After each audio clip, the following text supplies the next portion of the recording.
नमस्कार दोस्तों, मैं हूं आशीष और आज ट्रेनिंग का दूसरा दिन है।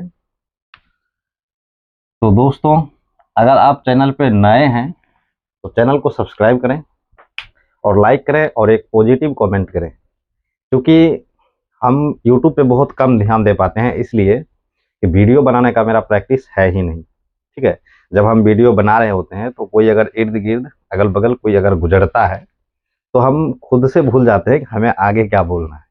ठीक है, तो इसके वजह से वीडियो हम नहीं बना पाते हैं। अगर हम शूट कर भी लेते हैं तो हमें लगता है कि हम कहाँ कुछ ऐसा तो नहीं बोल दिए हैं, कहीं ऐसा फील तो नहीं कर रहे हैं। तो ये सब सोच करके वीडियो भी नहीं डालते हैं। तो कम से कम एक पॉजिटिव कमेंट जरूर करें। ठीक है, और ये ट्रेनिंग का दूसरा दिन है। तो दोस्तों, हम आपसे एक वादा करते हैं कि अगर अगले 30 दिन तक थोड़ा थोड़ा समय अगर आप हमको देते हैं, अगर आप गॉट फार्मिंग करते हैं, तो हम गारंटी लेते हैं कि अगले 30 दिन में आपको बहुत कुछ सीखने को मिलेगा। इसलिए कि एकदम से देहाती अंदाज में हम अच्छे से बताने की प्रयास करते हैं। ठीक है, तो आज ट्रेनिंग का दूसरा दिन है। तो दूसरे दिन हम बताने जा रहे हैं आपको सफल बकरी पालक का गुण क्या क्या होना चाहिए। ठीक है, तो पहला दिन हो गया है कि कैसा ज़मीन चयन करना चाहिए। ठीक है, कैसे स्थान पे हमें गॉट फार्मिंग का काम करना चाहिए, कैसे कर सकते हैं। तो आज का जो टॉपिक है ये छोटा छोटा टॉपिक है और बोरिंग यही लगता है, लेकिन यही चीज़ सीखना चाहिए। अगर आप ये गलती कर देते हैं तो आगे चल के आपको महसूस होगा कि हम कहाँ गलती किए हैं। ठीक है, अनजाने में आप शुरू कर दिए, बहुत पैसा इन्वेस्ट कर दिए, तो जब आपको रिकवर नहीं आएगा, जब आप लॉस में जाएंगे, तब आपको लगेगा कि हमने कहाँ गलती किया, कहाँ जल्दबाजी कर दिया। ठीक है, तो चलिए देखिए, सफल बकरी पालक का गुण क्या होना चाहिए कि बकरी पालने की संपूर्ण जानकारी, बकरी पालने की संपूर्ण जानकारी होनी चाहिए। अगर आप गॉट फार्मिंग करने जा रहे हैं तो आपको बकरी पालने की संपूर्ण जानकारी होनी ही चाहिए। अगर आप संपूर्ण जानकारी लेकर के पूरा का पूरा जानकारी लेकर के काम करना नहीं, मतलब पहले ही कर दिए, आपको जानकारी है ही नहीं, काम पहले से ही शुरू कर दिए, तो बाद में जब लॉस होगा तब आप सोचेंगे कहीं से ट्रेनिंग ले लेते हैं।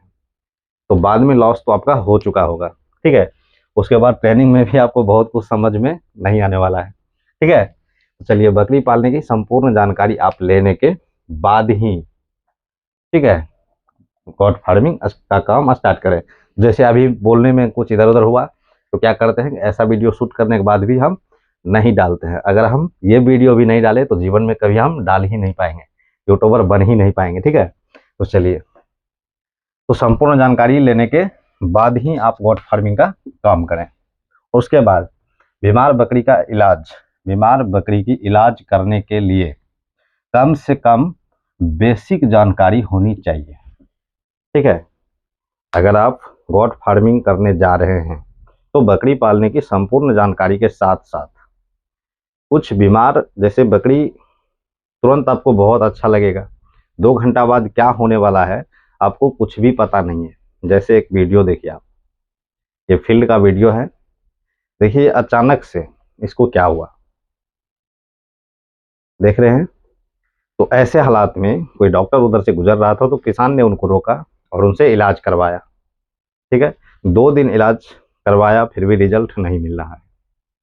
उसके बाद आज फिर हम गए, ये वीडियो हम शूट कर लेते हैं लेकिन यूट्यूब पे डाल नहीं पाते हैं। आज से हम कोशिश करेंगे कि हर एक वीडियो यूट्यूब पे अपलोड हम करें। ठीक है, और इसका जो है कि देखिए 8 बज रहा है रात, अभी अभी इसका कंडीशन देखिए कैसा है। अभी हम फील्ड से घर की तरफ जा रहे थे तो सोचे इससे मिलते हुए जाते हैं, इसलिए कि कंडीशन बहुत क्रिटिकल था। तो देखिए बहुत ही एकदम मस्त है, कोई दिक्कत नहीं है। सेम ट्रीटमेंट कल चलने वाला है, तो ये वीडियो भी कल आ जाएगा, देख लीजिएगा। अगर चैनल पर नया है तो सब्सक्राइब जरूर करें। ठीक है, तो इसलिए आपको बेसिक नॉलेज होना चाहिए कि थोड़ा थोड़ा अगर बीमार हो भी जाए तो क्या ट्रीटमेंट करें। बाकी अगर आप नहीं जानकारी है, बहुत ज़्यादा नहीं कर पाते हैं, तो किसी ऐसे इंसान से जुड़े रहें जो कि आपको मदद करे हर प्रकार से, आपके अपने भाषा में वो बात कर सके, आपको टाइम थोड़ा सा दे सके। ऐसे इंसान से जुड़े रहिए और काम को करते रहिए। ठीक है, उसके बाद अपने मार्केट के हिसाब से नस्ल का चुनाव करें। अपने मार्केट के हिसाब से नस्ल का चुनाव करें। अगर आपके मार्केट में देसी बकरी चल रहा है और आप बीटल रख रहे हैं तो आपको दाम ही नहीं मिलेगा, तो लास्ट में लॉस जाएगा। सिरोही रख रहे हैं, ठीक है। तो ये नहीं देखना है कि साला ये जो है ये नस्ल बहुत अच्छा होता है, नहीं, जो आपके मार्केट में चलता है उसी नस्ल का चुनाव करके काम करें, उसी नस्ल पे काम करें, ज़्यादा फायदा होगा, ठीक है।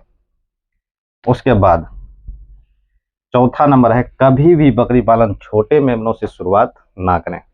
अगर आप छोटे मेमनों से शुरुआत करते हैं तो वो बड़ा धीरे धीरे होएगा, उसके बाद जब तक वो क्रॉस होएगा, बच्चा देगी वो, ठीक है, तब तक बहुत टाइम लग चुका होगा और आप थक करके हार करके छोड़ देंगे, ठीक है, मतलब आप परेशान हो जाएंगे इतना टाइम, ठीक है।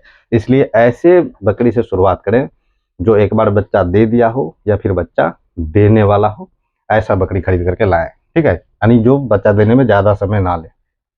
उसके बाद पांचवा है, अपना पूंजी सही तरीके से इन्वेस्ट करें।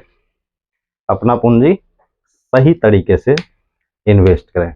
अब मान लीजिए आपके पास बहुत पैसा है, ठीक है, आपके पास बहुत पैसा है, अब बहुत ज़्यादा खर्च एक ही बार में कर दिए और जब लॉस होने लगता है तो अचानक से सभी लॉस हो जाता है, ठीक है, बहुत ज़्यादा लॉस हो जाता है। इसलिए अपना पूंजी सही तरीके से इन्वेस्ट करें। शुरुआती तौर में कम ही खरीदें, 2 4 5 10 खरीदें, वहीं से शुरुआत करें, 6 महीना 1 साल पालें, देखें, अनुभव करें, उसके बाद ही ज़्यादा इन्वेस्ट आप कर सकते हैं। लेकिन अगर आप शुरुआत में ही बहुत ज़्यादा इन्वेस्ट कर दिए, आपके पास बहुत पैसा है, इन्वेस्ट कर दिए, जब लॉस होने लगेगा, रिकवरी नहीं आएगा तो आप परेशान हो जाएंगे, ठीक है। चलिए छठा भी लिख देते हैं, साल भर का, साल भर का जो चारा है उसका, सूखा चारा, उनका व्यवस्था आप पहले ही करके रखें, ठीक है। छठा यहाँ पे लिखते, साल भर का जो सूखा चारा है वो आप पहले ही जमा करके रखें। इसलिए कि मान लीजिए कि 1 साल का चारा आप जमा नहीं कर सके, अब आप मान लीजिए थोड़ा बहुत चारा जमा किए, उसके बाद जमा आप नहीं कर सके, कहीं बिजी रह गए, तो क्या होगा कि 6 महीना 7 महीना 8 महीना में मान लीजिए कि चारा आपका, सूखा चारा का बात कर रहे हैं, सूखा चारा खत्म हो गया, आप अचानक से चेंज करेंगे या फिर दूसरा चारा खरीद कर लाएंगे। जो 2 साल 3 साल पुराना चारा होता है ना, तो उसमें फोफड़ी वगैरह लग जाता है, उसमें फोफड़ी वगैरह लग जाता है, जब वो ही खिलाएंगे आप तो पेट में गैस बनेगा, आपको समस्या देखने को मिलेगा। तो छठा नंबर ये है, नोट कर लीजिए। तो दोस्तों ये वीडियो बनाने में हम बहुत ही हिचकिचाते हैं, कोई इर्द गिर्द अगर आता जाता है तो प्रॉब्लम होता है, इसलिए हम वीडियो बहुत ज़्यादा अपलोड करते ही नहीं है। एक दिन वीडियो अपलोड करते हैं तो एक एक महीना अपलोड करना बंद कर देते हैं ठीक है। तो समय के अभाव में गॉट फार्मिंग तभी आप कर सकते हैं जब आप कुछ ना कुछ कमा रहे होते हैं। अगर आप साइड से पैसा नहीं कमा रहे हैं तो आप नहीं कर सकते हैं, ठीक है। तो चलिए यहाँ तक आज हम यहीं तक रहने देते हैं।